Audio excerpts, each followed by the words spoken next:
Everyone, this is Shikha Srivastava from mathematics farm. आज हम लोग क्या पढ़ेंगे? आज हम लोग class 7 chapter 9 that is perimeter and area में जितने भी ट्राइडीज है वो सब हम इस वीडियो में कवर करेंगे। और ये मैं अपडेटेड एनसीईआरटी सिलेबस 2023 के अकॉर्डिंग आप लोगों को पढ़ा रही हूँ। क्लास स्टार्ट करने से पहले मैं बता दूं कि इसकी पिछली वीडियोस में मैंने इस चैप्टर में जितने भी एक्सरसाइजेस थी, एक्सरसाइज 9.1 एंड 9.2, वो सब मैं फुल्ली कवर कर चुकी हूँ। अगर आप लोग मेरी वो वीडियोस देखना चाहते हैं तो मेरे चैनल मैथमेटिक्स फार्म पे जाके प्लेलिस्ट सेक्शन विजिट करिए। यहाँ पे आपको चैप्टर वाइज सारी वीडियोस मिल जाएंगी। तो चलिए क्लास स्टार्ट करते हैं। अभी हम ट्राइडीज सॉल्व करेंगे जो कि पेज नंबर 147 पर गिवन है। Question is find the area of following parallelograms. यहाँ पे जो आपको पैरेललोग्राम्स गिवन है इनका एरिया फाइंड करना है, ठीक है। तो एरिया ऑफ पैरेललोग्राम क्या होता है? Area of parallelogram is equals to base into height. यही होता है एरिया ऑफ पैरेललोग्राम। पैरेललोग्राम की किसी भी साइड को आप बेस मान सकते हो। पैरेललोग्राम में 4 साइड्स होती हैं और जो अपोजिट साइड्स होती हैं पैरेललोग्राम की वो एक दूसरे के इक्वल और पैरेलल होती हैं। देखिए ये वाली साइड और ये वाली साइड, ये एक दूसरे के अपोजिट साइड्स हैं, तो ये दोनों साइड्स एक दूसरे के इक्वल और पैरेलल होगी। इसकी लेंथ 8 सेंटीमीटर है तो इसकी भी लेंथ कितनी होगी? 8 सेंटीमीटर। और ये वाली साइड अपोजिट साइड्स है तो ये दोनों साइड्स भी एक दूसरे के इक्वल और पैरेलल होगी। जिस साइड पर परपेंडिकुलर ड्रॉप होता है हम उसे ही बेस मान लेते हैं। Perpendicular means 90 degree. देखिए इस वाली साइड पर परपेंडिकुलर ड्रॉप हुआ है, ये 90 डिग्री का सिंबल है ना। इस वाली साइड पर परपेंडिकुलर ड्रॉप हुआ है तो हम इसे बेस मान लेंगे, ठीक है। बेस है हमारा 8 सेंटीमीटर। यहाँ पे लिख दीजिए बेस की जगह 8 सेंटीमीटर इंटू हाइट। हाइट को हम एल्टीट्यूड भी बोलते हैं। हाइट या फिर एल्टीट्यूड होता क्या है? तो the perpendicular dropped on the base from the opposite side या फिर from the opposite vertex is called height. तो देखिए यहाँ पे बेस पर परपेंडिकुलर ड्रॉप हुआ है उसके अपोजिट साइड से। इसकी अपोजिट साइड ये वाली है, यहाँ से परपेंडिकुलर ड्रॉप हुआ है बेस पे, तो ये जो है ये डिस्टेंस, ये हाइट है। सो हाइट कितनी है? 3.5 सेंटीमीटर। मल्टीप्लाई कर दीजिए, आंसर आ जाएगा 8 5 जा 40, कैरी आया 4, 8 3 जा 24, 24 और 4 28 और यहाँ पॉइंट लगा दीजिए। यूनिट क्या होगा? Centimetre into centimetre, centimetre square. So ये आ गया आपका आंसर। अब सेकंड पार्ट देखिए, इसमें भी आपको एरिया फाइंड करना है पैरेललोग्राम का। तो सबसे पहले फॉर्मूला लिख लीजिए, area of parallelogram is equals to base into height. Parallelogram की किसी भी साइड को आप बेस मान सकते हो। पैरेललोग्राम में 4 साइड्स होती हैं और जो अपोजिट साइड्स होती हैं पैरेललोग्राम की वो एक दूसरे के पैरेलल और इक्वल होती हैं। देखिए ये वाली साइड और ये वाली साइड अपोजिट साइड्स है तो ये एक दूसरे के पैरेलल और इक्वल होगी। ये 8 सेंटीमीटर है तो ये वाली साइड भी 8 सेंटीमीटर की होगी। और ये वाली साइड अपोजिट साइड्स है, ठीक है। तो ये दोनों साइड्स भी एक दूसरे के पैरेलल और इक्वल होगी। अब जिस साइड पर परपेंडिकुलर ड्रॉप होता है उस साइड को हम लोग बेस बोलते हैं। देखिए इस वाली साइड पर परपेंडिकुलर ड्रॉप हुआ है, परपेंडिकुलर मींस 90 डिग्री, तो ये वाली साइड को हम लोग बेस बोलेंगे, ठीक है। तो बेस की लेंथ कितनी है? 8 सेंटीमीटर इंटू हाइट। हाइट क्या होता है? The perpendicular dropped on the base from the opposite vertex या फिर opposite side is called height. देखिए यहाँ पे जो परपेंडिकुलर ड्रॉप हुआ है बेस पर, ये इसके अपोजिट वर्टेक्स से हुआ है। बेस का अपोजिट वर्टेक्स ये वाला है ना, तो ये क्या है? ये परपेंडिकुलर डिस्टेंस है या फिर हाइट है। इसकी लेंथ है 2.5 centimetre is equals to, multiply कर दीजिए, आंसर आ जाएगा 8 5 जा 40, कैरी आया 4, 8 2 जा 16, 16 4 20, सो 20.0 और यूनिट होगा सेंटीमीटर स्क्वायर। 20.0 को आप 20 भी लिख सकते हो, ठीक है।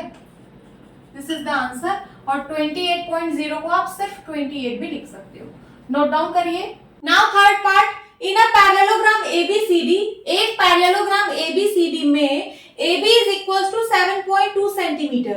AB की लेंथ गिवन है 7.2 centimeter and the perpendicular from C on AB is 4.5 centimeter. और एक परपेंडिकुलर C से AB पर ड्रॉप किया गया है जिसकी लेंथ है कितनी? 4.5 सेंटीमीटर। तो सबसे पहले आप एक पैरेललोग्राम बनाइए ABCD। यहाँ पे देखिए मैंने बनाया है, ये एक पैरेललोग्राम है ABCD, ठीक है। C से AB पर एक परपेंडिकुलर ड्रॉप किया गया है, ये देखिए ये परपेंडिकुलर मींस 90 डिग्री।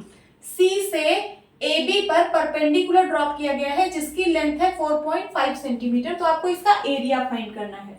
चलिए फाइंड कर लेते हैं। Area of parallelogram is equals to base into height. Base हम लोग उस वाली साइड को मानते हैं जिस साइड पर परपेंडिकुलर ड्रॉप होता है। तो देखिए इस वाली साइड पर परपेंडिकुलर ड्रॉप हुआ है तो ये वाली साइड बेस होगी और इसकी लेंथ कितनी है 7.2 सेंटीमीटर इंटू हाइट। हाइट क्या होती है? The perpendicular dropped on the base from its opposite vertex या फिर opposite side is called height. देखिए बेस का अपोजिट वर्टेक्स है C, ठीक है। यहां से बेस पर परपेंडिकुलर ड्रॉप हुआ है, ये जो परपेंडिकुलर डिस्टेंस है ये हाइट होगी। तो हाइट है कितनी 4.5 सेंटीमीटर। मल्टीप्लाई कर दीजिए, आंसर आ जाएगा 7.2 इंटू 4.5। 5 2 जा 10 कैरी आया 1, 7 5 जा 35, 35 1 36, 4 2 जा 8, 7 4 जा 28। ऐड करिए 8 6 14 कैरी आया 1, 9 9 3 12 कैरी आया 1, ये हो गया 3। यहाँ पे देखिए 1 प्लेस लेफ्ट में डेसिमल पॉइंट है और यहाँ पे भी 1 प्लेस लेफ्ट में डेसिमल पॉइंट है। तो टोटल 2 प्लेस लेफ्ट में आप डेसिमल पॉइंट लगा देंगे, यहाँ पे आ जाएगा पॉइंट। आंसर आ गया 32.40। 32.40 को आप 32.4 लिख सकते हो और यूनिट होगा क्या centimetre square. This is the answer. यहाँ पे मैं आप लोगों को एक बार हाइट और समझा देती हूँ कि हाइट क्या होती है। यहाँ पे मैं एक पैरेललोग्राम बना रही हूँ, दिस इज पैरेललोग्राम, और इस वाली साइड को मैं बेस बोल रही हूँ, ठीक है। ये मैं यहाँ पे एक परपेंडिकुलर ड्रॉप कर रही हूँ बेस के अपोजिट वर्टेक्स से। बेस का अपोजिट वर्टेक्स है ना ये, यहाँ से मैंने एक बेस पे परपेंडिकुलर ड्रॉप किया और यहाँ से भी मैं बेस पर एक परपेंडिकुलर ड्रॉप कर रही हूँ।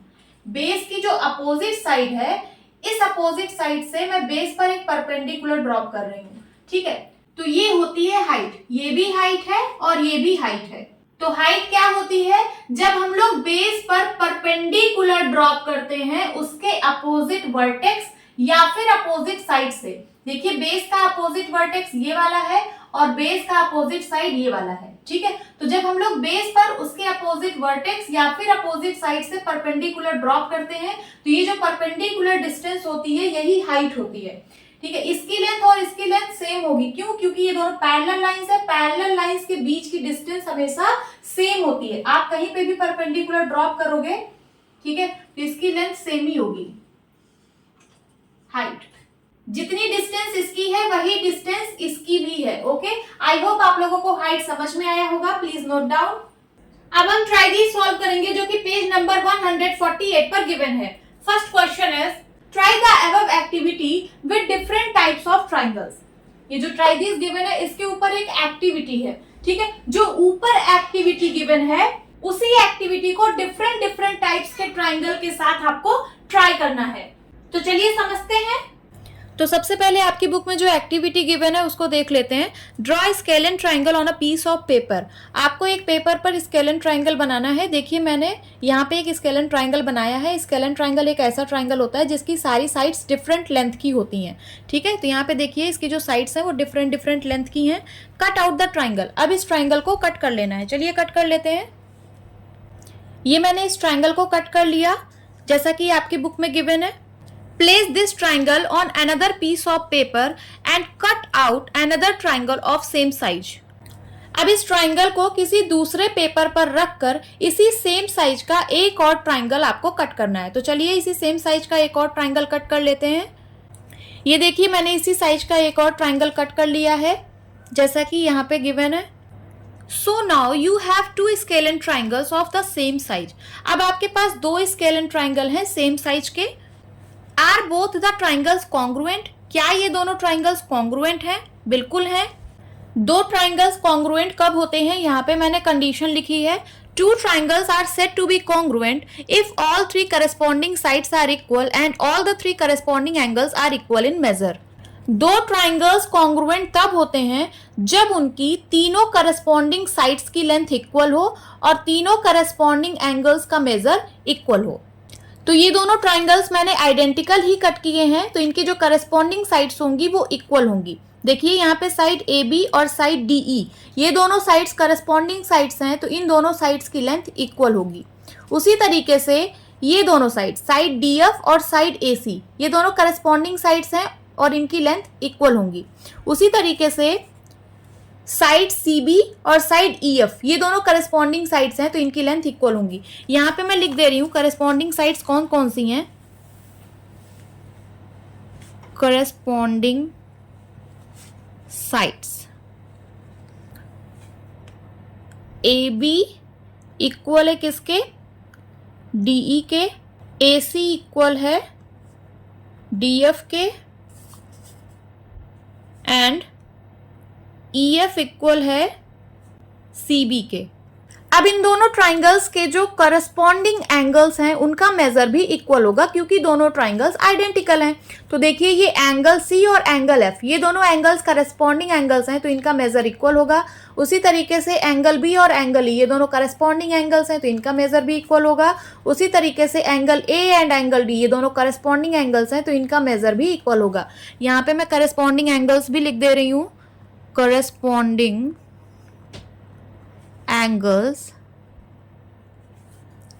एंगल C इक्वल है एंगल F के, एंगल B इक्वल है एंगल E के, एंड एंगल D इक्वल है एंगल A के। तो ये दोनों ट्राइंगल्स कॉन्ग्रुएंट हैं क्योंकि इनकी तीनों करस्पॉन्डिंग साइड्स और तीनों करस्पॉन्डिंग एंगल्स इक्वल हैं। तो यहाँ पे आंसर क्या होगा, यस।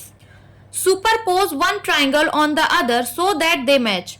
अब आपको एक ट्राइंगल के ऊपर दूसरा ट्राइंगल सुपरपोज करना है कुछ इस तरीके से कि ये दोनों ट्राइंगल मैच कर जाएं। ये देखिए, ये मैंने दोनों ट्राइंगल को मैच कर दिया। You may have to rotate one of the two triangles. अब इन दोनों ट्राइंगल्स में से किसी एक ट्राइंगल को रोटेट करिए। ये मैं रोटेट कर रही हूं। Now place both the triangles such that a pair of corresponding sides is joined as shown in figure 9.5. अब इन दोनों ट्राइंगल्स को इस तरीके से प्लेस करना है कि इनका कोई एक करस्पॉन्डिंग पेयर ज्वाइंट हो जाए। ठीक है, तो ये देखिए, ये दोनों साइड करस्पॉन्डिंग साइड्स थी।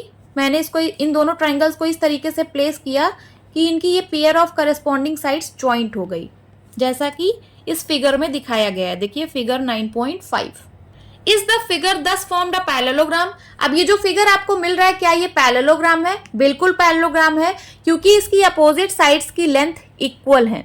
देखिए CB और EF, ये दोनों अपोजिट साइड्स हैं और इनकी लेंथ इक्वल है। यहाँ पे देखिए, ये CB और EF, ये दोनों करस्पॉन्डिंग साइड्स थी और इनकी लेंथ इक्वल थी। तो CB और EF ये दोनों इक्वल हैं, एंड AC एंड DF ये दोनों भी अपोजिट साइड्स हैं और इनकी लेंथ भी इक्वल है। यहाँ पे देख लीजिए AC एंड DF, ठीक है, करस्पॉन्डिंग साइड्स थी, इनकी लेंथ इक्वल है। तो ये जो फिगर हमें मिल रहा है इसकी अपोजिट साइड्स इक्वल हैं। अब पैरेललोग्राम जो होता है उसकी अपोजिट साइड्स इक्वल होने के साथ साथ पैरेलल भी होती हैं। तो क्योंकि इसके अपोजिट एंगल्स जो हैं वो इक्वल हैं, देखिए angle C and angle F, angle C और एंगल F इक्वल है ना, इसके अपोजिट एंगल्स इक्वल हैं, तो ये वाली साइड इस वाले साइड के पैरेलल होगी और ये वाली साइड इस वाले साइड की पैरेलल होगी, क्योंकि अपोजिट एंगल्स इक्वल हैं। तो यहां से हमें पता चल गया कि इस फिगर की अपोजिट साइड्स पैरेलल भी हैं और इक्वल भी हैं। तो ये जो फिगर है ये पैरेललोग्राम है। तो यहाँ पे आप क्या लिखेंगे, yes. Compare the area of each triangle to the area of the parallelogram. अब हर एक ट्राइंगल के एरिया को पैरेललोग्राम के एरिया से कंपेयर करिए। तो हमें नहीं पता कि इन दोनों ट्राइंगल का एरिया कितना होगा, बट हमें ये पता है कि इस ट्राइंगल का जितना एरिया होगा वही एरिया इस ट्राइंगल का भी होगा, क्योंकि दोनों ट्राइंगल्स आइडेंटिकल हैं। और दोनों ट्राइंगल के एरिया को अगर मैं ऐड कर दूंगी तो पैरेललोग्राम के एरिया के बराबर आएगा। Compare the base and height of the triangles with the base and height of the parallelogram. ठीक है, अब ट्राइंगल के बेस और हाइट को पैरेललोग्राम के बेस और हाइट से कंपेयर करना है। तो देखिए मैं इसको इस तरीके से रोटेट कर रही हूं। ये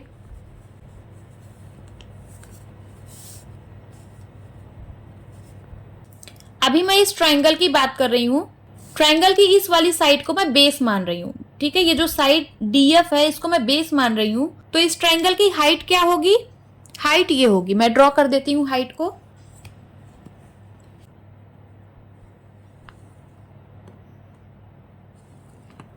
ये होगी हाइट।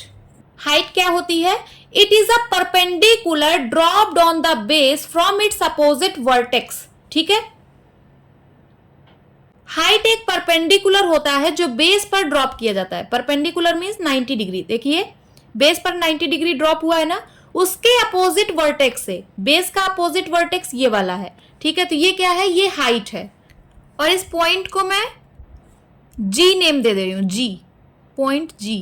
ये हाइट बेस पर जहां मीट हो रही है, इस पॉइंट को मैंने G नेम दे दिया। अब इस ट्राइंगल का बेस है DF और हाइट है EG।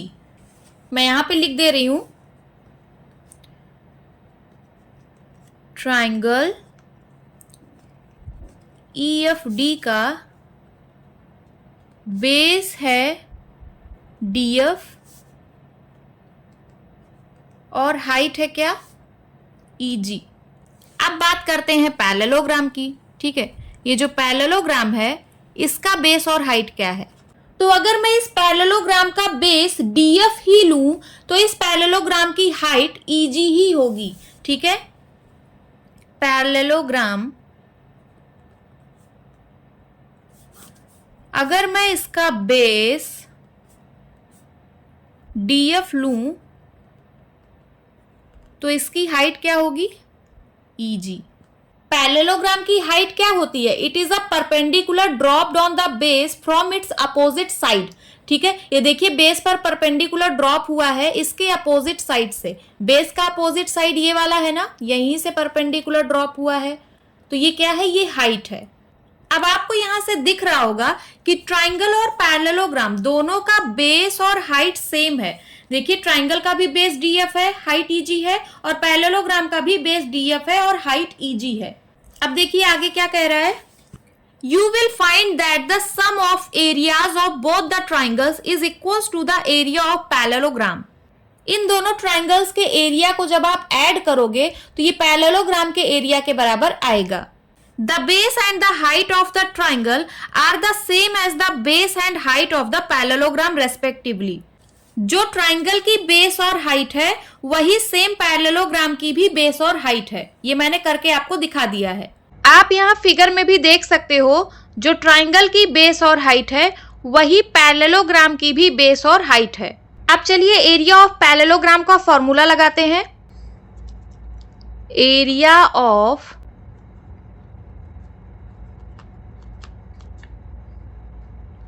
Parallelogram is equals to, क्या होता है, बेस इंटू हाइट।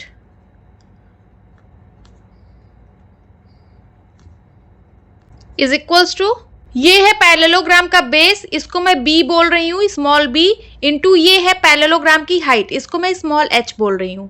नाउ दोनों ट्राइंगल के एरिया के सम पैरेललोग्राम के एरिया के बराबर होगा, और दोनों ट्राइंगल आइडेंटिकल हैं, तो जो इस ट्राइंगल का एरिया होगा वही इस ट्राइंगल का भी एरिया होगा।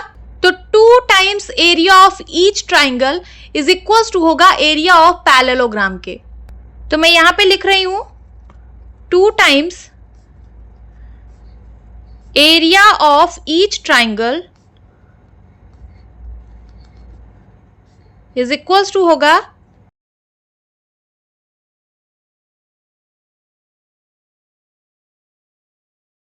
एरिया ऑफ पैरेललोग्राम के। और एरिया ऑफ पैरेललोग्राम क्या होता है, base into height. So area of each triangle, area of each triangle is equals to होगा, ये 2 इस साइड आ जाएगा तो इधर हो जाएगा half B into H is equals to half BH। यही चीज आपकी बुक में लिखा हुआ है। तो यहाँ पे एरिया ऑफ ईच ट्राइंगल किसके बराबर होगा, एरिया ऑफ पैरेललोग्राम के हाफ के बराबर होगा, ठीक है। Half of area of parallelogram, और पैरेललोग्राम का एरिया कितना होता है, बेस इंटू हाइट, तो half of base into height. वही चीज यहाँ पे लिखा हुआ है, since area of parallelogram is equals to base into height. ये पैरेललोग्राम का एरिया है बेस इनटू हाइट। तो हर एक ट्राइंगल का एरिया कितना होगा, half into base into height और half BH in short. Short में इसको हाफ BH लिखा जाता है। B means base, H means height. तो समझ में आया आपको यहाँ पे क्या करना है। तो आपको डिफरेंट डिफरेंट ट्राइंगल्स लेने हैं और इसी एक्टिविटी को ट्राई करना है। तो यहाँ पे देखिए मैंने आइसोसेलेस ट्राइंगल लिया है। आइसोसेलेस ट्राइंगल एक ऐसा ट्राइंगल होता है जिसकी दो साइड्स की लेंथ इक्वल होती हैं। यहाँ पे ये वाली साइड और ये वाली साइड की लेंथ इक्वल है। तो आप लोग आइसोसेलेस ट्राइंगल के लिए यही सेम एक्टिविटी करना। मैंने इस एक्टिविटी को समझा दिया है, ठीक है। ऐसा ही एक और आपको आइसोसेलेस ट्राइंगल कट करना है इसी सेम साइज का, फिर आगे वही सेम प्रोसेस करना है जो मैंने आपको समझाया है। यहाँ पे आपको किसी भी पेयर ऑफ करस्पॉन्डिंग साइड्स को ज्वाइंट करके पैरेललोग्राम बनाना है। देन उसके बाद हर एक ट्राइंगल का एरिया निकालना है। हर एक ट्राइंगल का एरिया पैरेललोग्राम के एरिया के हाफ के बराबर ही आएगा। आई होप आप लोगों को ये वाला क्वेश्चन समझ आया होगा। Okay, now second question, take different parallelograms. आपको डिफरेंट डिफरेंट पैरेललोग्राम्स लेने हैं। Divide each of the parallelograms into two triangles. हर एक पैरेललोग्राम्स को टू ट्राइंगल्स में डिवाइड करना है by cutting along any of its diagonals. इसके किसी भी डायगोनल के अलोंग कट करके। Are the triangles congruent? Then आपको बताना है कि क्या ये ट्राइंगल्स कॉन्ग्रुएंट हैं। देखिए मैं यहाँ पे एक पैरेललोग्राम बना रही हूं। This is parallelogram. पैरेललोग्राम की opposite sides equal and parallel होती हैं। तो यहाँ पे ये वाली साइड और ये वाली साइड अपोजिट साइड्स है, तो ये दोनों साइड्स एक दूसरे के इक्वल एंड पैरेलल हैं। उसी तरीके से ये वाली साइड और ये वाली साइड एक दूसरे के अपोजिट साइड्स है, तो ये दोनों साइड्स इक्वल एंड पैरेलल हैं। अब आपको इस पैरेललोग्राम को टू ट्राइंगल्स में डिवाइड करना है इसके किसी भी डायगोनल के अलोंग कट करके, ठीक है। आप इस डायगोनल के अलोंग भी कट कर सकते हैं और इस डायगोनल के अलोंग भी कट कर सकते हैं। अगर आप इस डायगोनल के अलोंग कट करेंगे, ठीक है, तो आपको ये दोनों ट्राइंगल मिलेगा, ठीक है। और अगर आप इस डायगोनल के अलोंग कट करते हैं तो आपको ये दोनों ट्राइंगल मिलेगा। फिर आपको बताना है कि ये जो आपको ट्राइंगल्स मिल रहे हैं क्या ये कॉन्ग्रुएंट है। तो चलिए समझते हैं। तो मैंने यहाँ पे पैरेललोग्राम बनाया है। अब आप इसको डायगोनली कट करिए। डायगोनली मीन्स आप इसको ऐसे भी कट कर सकते हो या फिर आप इसको ऐसे भी कट कर सकते हो। तो मैं इस डायगोनल के अलोंग कट कर रही हूं। ये देखिए मैंने इसको कट कर दिया।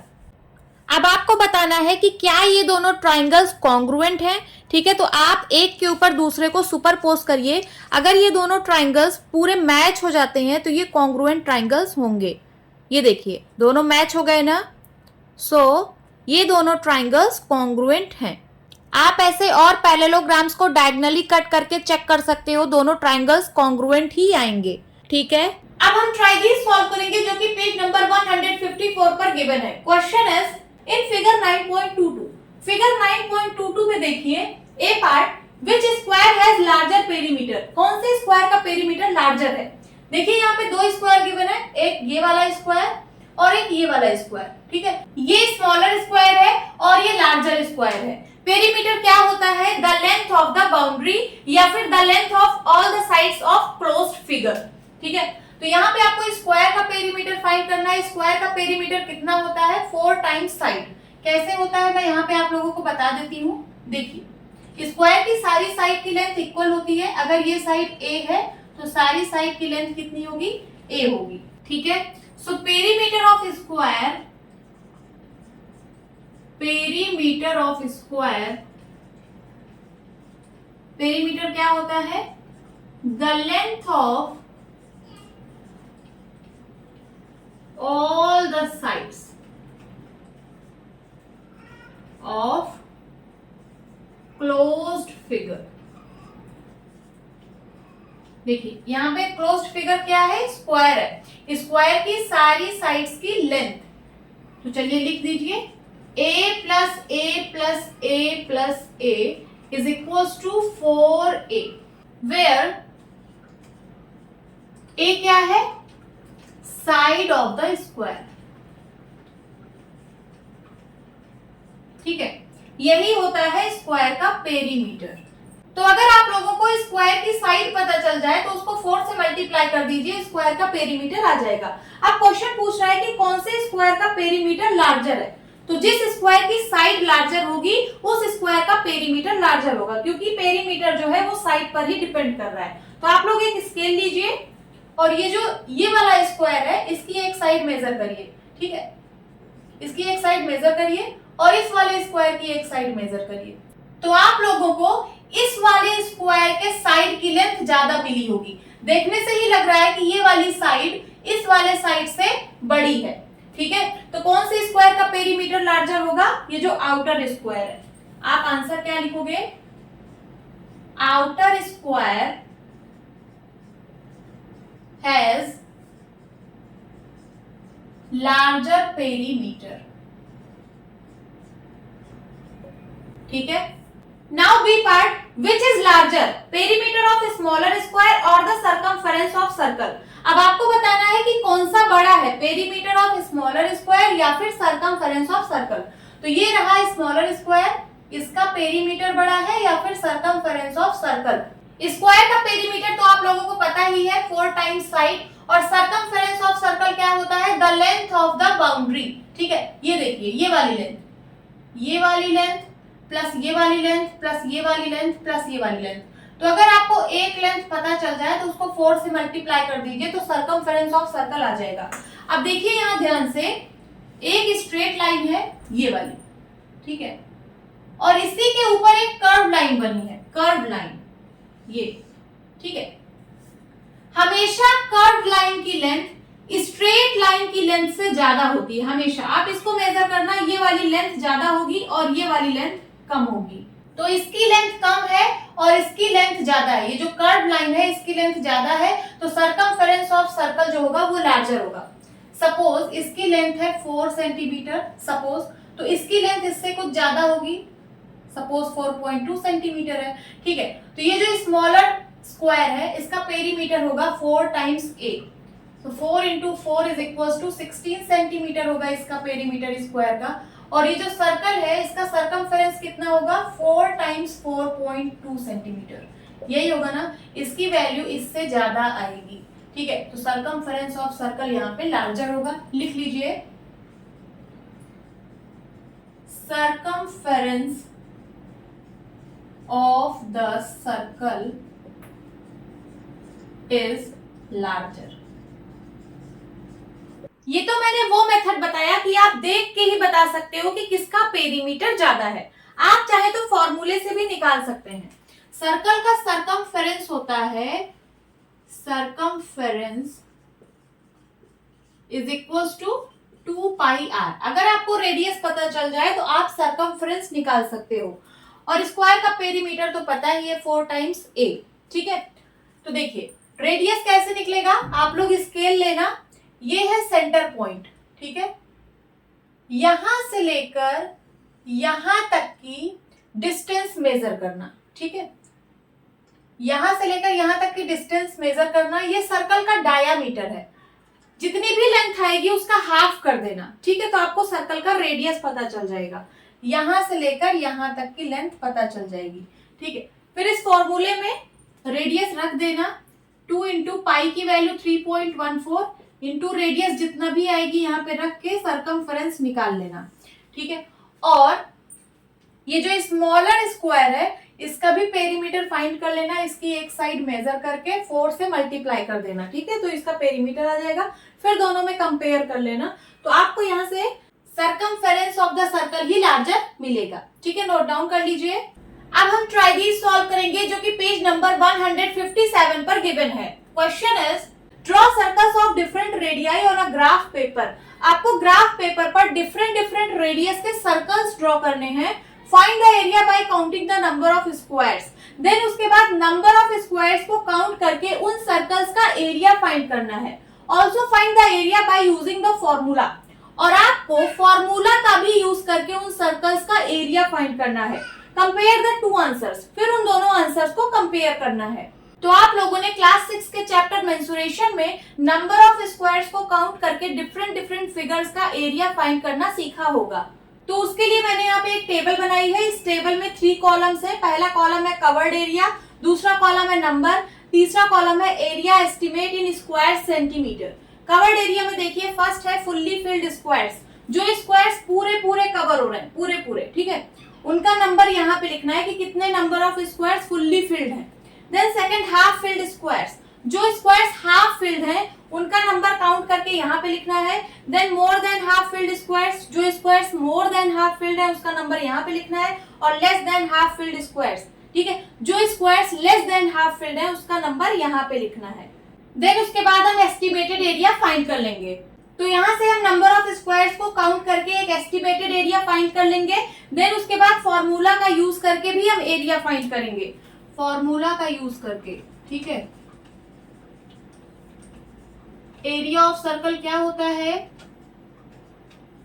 एरिया ऑफ सर्कल होता है पाई आर स्क्वायर। यहां से भी हम एरिया फाइंड करेंगे, फिर दोनों आंसर्स को कंपेयर करेंगे, ठीक है। तो यहाँ पे मैंने जो ग्राफ शीट बनाई है इसमें हर एक स्क्वायर ब्लॉक की साइड 1 सेंटीमीटर है। देखिए ये मैंने एक स्क्वायर ब्लॉक लिया, इसकी साइड 1 सेंटीमीटर है, 1 सेंटीमीटर, 1 सेंटीमीटर। हर एक स्क्वायर ब्लॉक की साइड 1 सेंटीमीटर है, ठीक है। मींस हर एक स्क्वायर ब्लॉक का एरिया कितना होगा? 1 सेंटीमीटर स्क्वायर या फिर 1 स्क्वायर सेंटीमीटर। एरिया कितना होगा?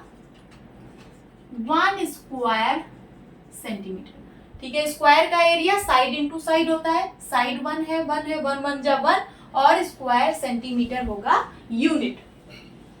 तो आप ग्राफ शीट लेना, ग्राफ शीट में अगर आप देखोगे तो आपको कुछ डार्क लाइंस दिखेंगी हॉरिजॉन्टल और वर्टिकल, और कुछ थिन लाइंस दिखेंगी हॉरिजॉन्टल और वर्टिकल। और जो डार्क लाइंस है, जो स्क्वायर ब्लॉक्स बनते हैं, उन हर एक स्क्वायर ब्लॉक्स की साइड 1 सेंटीमीटर होती है, ठीक है। और दो डार्क लाइंस के बीच में जो थिन लाइंस होती हैं वो 1 mm के गैप पर होती हैं, और टोटल गैप कितना होता है? 10 mm। 10 mm means 1 centimetre. तो अगर आप थिन लाइंस को हटा दीजिए तो आपको कुछ इस तरीके का ग्राफ दिखेगा, ठीक है, 1 सेंटीमीटर। इसके बीच में 10 का गैप होगा, वो थिन लाइंस मैंने यहाँ पे हटा दी है, सिर्फ डार्क लाइंस ही यहाँ पे रखी है। आई होप आपको ये ग्राफ समझ में आ रहा होगा। तो यहाँ पे मैंने 2 सर्कल्स ड्रॉ किए हैं। पहला जो सर्कल है उसकी रेडियस 2 सेंटीमीटर है, और दूसरा जो सर्कल है उसकी रेडियस 3 सेंटीमीटर है। आप चाहे तो और भी सर्कल्स ड्रॉ कर सकते हैं 4 सेंटीमीटर रेडियस के, 5 सेंटीमीटर रेडियस के, ठीक है। अब चलिए नंबर ऑफ स्क्वायर्स को काउंट करके इनका एरिया फाइंड करते हैं। सबसे पहले हम इस वाले सर्कल का एरिया फाइंड करेंगे जिसकी रेडियस है 2 centimeter. Radius is equals to 2 centimeter. First is fully filled squares. देखिए इसमें कितने फुल्ली फिल्ड स्क्वायर्स हैं। देखिए ये वाला स्क्वायर जो है वो फुल्ली फिल्ड है, ये वाला स्क्वायर भी फुल्ली फिल्ड है, देन उसके बाद ये वाला स्क्वायर भी फुल्ली फिल्ड है, और ये वाला स्क्वायर भी फुल्ली फिल्ड है। कितने स्क्वायर्स है फुल्ली फिल्ड? 4। तो यहाँ पे आप लिख दीजिए 4।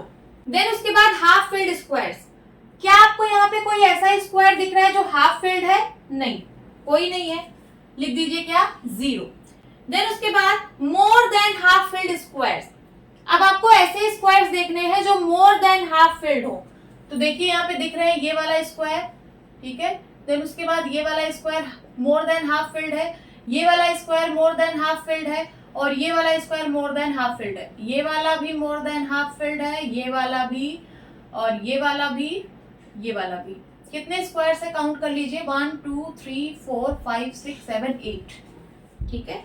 यहाँ लिख दीजिए 8। देन उसके बाद less than half filled squares. अब ऐसे स्क्वायर्स जो लेस देन हाफ फिल्ड हो, यस, ये वाला है लेस देन हाफ फिल्ड, ये वाला है, और ये वाला है, और ये वाला है। कितने स्क्वायर्स हैं? 4। यहाँ पे लिख दीजिए 4। अब जितने भी फुल्ली फिल्ड स्क्वायर्स होते हैं उन हर एक स्क्वायर्स का एरिया हम 1 स्क्वायर यूनिट लेते हैं, और यहाँ पे यूनिट सेंटीमीटर है, तो हर एक स्क्वायर्स का एरिया 1 स्क्वायर यूनिट होगा, ठीक है। तो टोटल 4 ऐसे स्क्वायर्स हैं जो फुल्ली फिल्ड है, तो इनका एरिया कितना होगा? 4 into 1 square centimetre is equals to 4 square centimetre. Then उसके बाद हाफ फिल्ड स्क्वायर्स। अब जितने भी स्क्वायर्स हाफ फिल्ड होंगे उनका एरिया हाफ स्क्वायर यूनिट हम लेते हैं, और यहाँ पे यूनिट है सेंटीमीटर, तो हर एक हाफ फिल्ड स्क्वायर का एरिया हाफ स्क्वायर यूनिट होगा, ठीक है। यहाँ पे 0 ऐसे स्क्वायर्स है जो हाफ फिल्ड है, तो 0 इंटू हाफ स्क्वायर सेंटीमीटर कितना आ जाएगा? 0 स्क्वायर सेंटीमीटर। देन उसके बाद more than half filled squares. अब जो squares more than half filled है उनका एरिया क्या होगा? उनका एरिया हम 1 स्क्वायर यूनिट के बराबर लेते हैं, और यहाँ पे यूनिट सेंटीमीटर है, तो हर एक more than half filled square का एरिया कितना होगा? 1 square centimetre.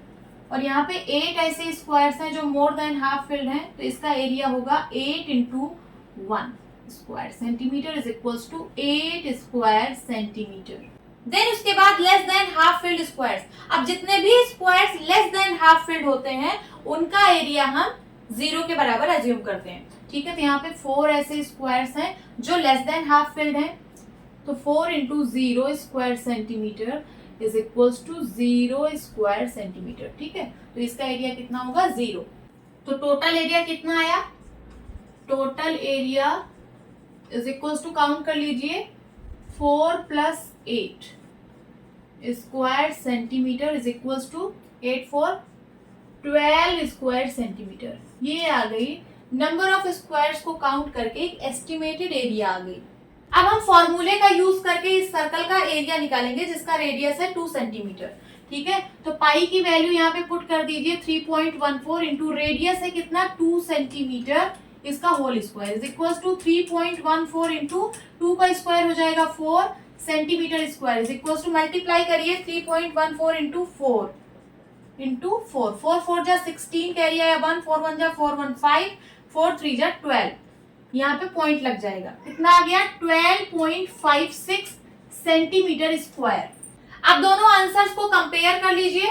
Number of squares को काउंट करके जब हमने एरिया फाइंड किया तो एरिया आया 12 स्क्वायर सेंटीमीटर। ठीक है, और फॉर्मूले का यूज करके जब एरिया फाइंड किया तो एरिया आया कितना 12.56 सेंटीमीटर स्क्वायर।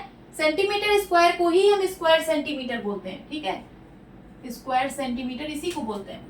फॉर्मूले से जो एरिया निकली है वो इस सर्कल की एग्जैक्ट एरिया है। इस सर्कल की एग्जैक्ट एरिया इतनी ही होगी 12.56, और यहाँ पे जो एरिया निकला है नंबर ऑफ स्क्वायर्स को काउंट करके ये एक एस्टिमेटेड एरिया है। ठीक है, कि 12 के लगभग इसकी एरिया आएगी और उतनी आ भी रही है, देखिए 12.56। ठीक है, नोट डाउन करिए। अब चलिए इस वाले सर्कल का भी एरिया फाइंड कर लेते हैं जिसकी रेडियस 3 सेंटीमीटर है, 3 सेंटीमीटर। ठीक है, तो सबसे पहले हम नंबर ऑफ स्क्वायर्स को काउंट करके इस सर्कल का एरिया फाइंड करेंगे।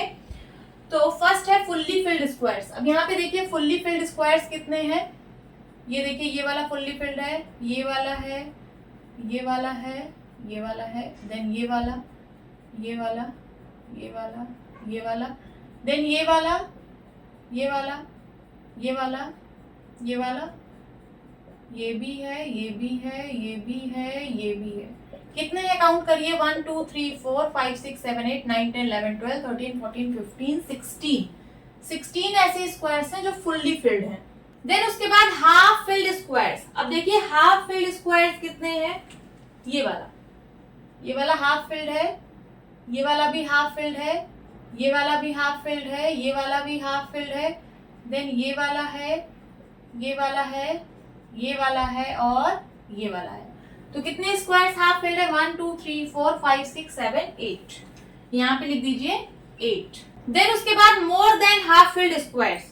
अब more than half filled squares कितने हैं, देखिए ये वाला है, ये वाला है, ये वाला, ये वाला, ये वाला और ये वाला। कितने हुए, ये वाला भी है और ये वाला भी है। कितने हुए 1 2 3 4 5 6 7 8, यहाँ पे लिख दीजिए 8। देन उसके बाद less than half filled squares. अब less than half filled squares कितने हैं, देखिए ये है, ये थोड़ा सा है, यहाँ पे थोड़ा सा है और ये वाला है थोड़ा सा और यहाँ पे है थोड़ा सा। तो 4 ऐसे स्क्वायर्स हैं जो लेस देन हाफ फिल्ड है, यहाँ पे लिख दीजिए 4। हर एक फुल्ली फिल्ड स्क्वायर्स का एरिया 1 स्क्वायर सेंटीमीटर होगा। तो 16 ऐसे स्क्वायर्स हैं जो फुल्ली फिल्ड है, तो इसका एरिया कितना हो जाएगा 16 into 1 square centimetre is equals to 16 square centimetre. Then उसके बाद हाफ फिल्ड स्क्वायर्स। हर एक हाफ फिल्ड स्क्वायर का एरिया हाफ स्क्वायर सेंटीमीटर होगा। ठीक है, तो 8 इंटू हाफ स्क्वायर सेंटीमीटर कितना हो जाएगा 2 1 जा 2 2 4 जा 8, 4 स्क्वायर सेंटीमीटर। देन उसके बाद more than half filled squares. हर एक more than half filled square का एरिया 1 स्क्वायर सेंटीमीटर होगा। तो 8 ऐसे स्क्वायर्स हैं जो मोर देन हाफ फिल्ड है, तो इसका एरिया होगा 8 into 1 square centimetre is equals to 8 square centimetre. Then उसके बाद less than half filled squares. हर एक less than half filled square का एरिया 0 एज्यूम करते हैं। ठीक है, 4 ऐसे स्क्वायर्स हैं जो लेस देन हाफ फिल्ड है, तो 4 into 0 square centimetre is equal to 0 square centimeter. तो टोटल एरिया कितना आया काउंट कर लीजिए, 16 plus 4 plus 8 square centimetre is equal to 16 plus 4 20 और 20 प्लस 8 28 स्क्वायर सेंटीमीटर। अब फॉर्मूले का यूज करके इसका एरिया निकाल लेते हैं। सो पाई की वैल्यू पुट करिए 3.14 और रेडियस कितना है 3 सेंटीमीटर, इसका होल स्क्वायर हो जाएगा। सो 3.14 इंटू 3 जा 9 सेंटीमीटर स्क्वायर। 3.14 को 9 से मल्टीप्लाई कराइए, 9 4 जा 36 कैरी आया 3, 9 1 जा 9, 9 3 12 कैरी आया 1, 9 3 जा 27, 27 और 1 28 और यहाँ पे पॉइंट लग जाएगा। तो इसका एरिया आ गया 28.26 सेंटीमीटर स्क्वायर। सेंटीमीटर स्क्वायर को ही हम स्क्वायर सेंटीमीटर बोलते हैं। सो 28.26 स्क्वायर सेंटीमीटर। तो ये जो फॉर्मूले से एरिया निकला है इस सर्कल का, ये एग्जैक्ट एरिया है, और ये जो नंबर ऑफ स्क्वायर्स को काउंट करके एरिया निकला है ये इस सर्कल का एस्टिमेटेड एरिया है, लगभग। ठीक है, ये बता रहा है कि इस सर्कल का लगभग 28 स्क्वायर सेंटीमीटर एरिया होगा। ठीक है, और सच में 28 के लगभग ही एरिया है। देखिए कंपेयर कर लीजिए, 28.26 एग्जैक्ट है और ये एस्टिमेटेड है 28। नोट डाउन कर लीजिए। होप स्टूडेंट्स आपको ये क्लास अच्छी लगी होगी। मिलती हूँ अपनी नेक्स्ट वीडियो में, तब तक के लिए bye bye and take care.